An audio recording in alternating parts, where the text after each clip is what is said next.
Hello friends, welcome back to recipe box Telugu channel. ఈరోజు నేను మీకు ఆనియన్ కోకోనట్ చట్నీని ఏ విధంగా చేసుకోవాలో చూపించబోతున్నానండి. ఇది దోశల్లోకి సూపర్ కాంబినేషను. మరి మీరు ఎప్పుడైనా ట్రై చేశారా? ట్రై చేయకపోతే నా రెసిపీని చూసి తప్పకుండా ట్రై చేయండి, మీకు కూడా తప్పకుండా నచ్చుతుంది. దానికోసం నేను ముందుగా స్టవ్ వెలిగించుకుని ఒక గిన్నెని పెట్టుకున్నాను.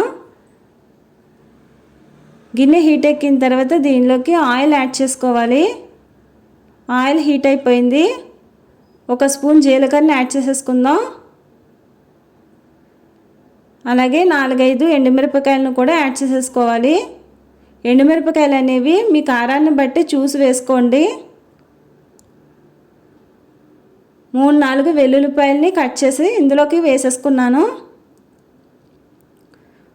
4 ఉల్లిపాయలని పెద్ద పెద్ద ముక్కలుగా కట్ చేసి ఇందులోకి వేసేసుకోండి. ఒకసారి దీన్ని కలిపేసుకుందాం మనం. ఇప్పుడు దీనిలోనికి ఒక స్పూను సాల్ట్ని యాడ్ చేసుకుందామండి.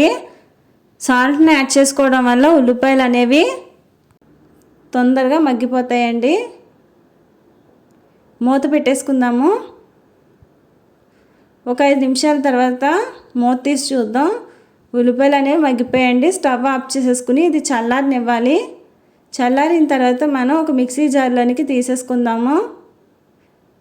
దీనిలో నేను 3/4 కప్పు పచ్చి కొబ్బరిని కూడా యాడ్ చేసేసుకున్నాను.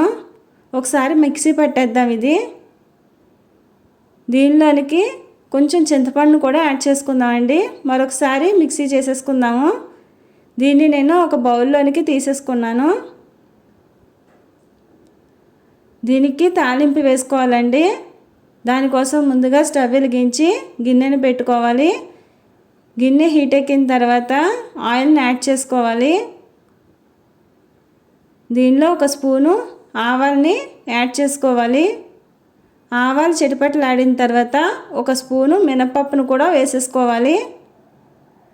అలాగే 2-3 ఎండుమిర్చిని కూడా యాడ్ చేసేసుకోండి.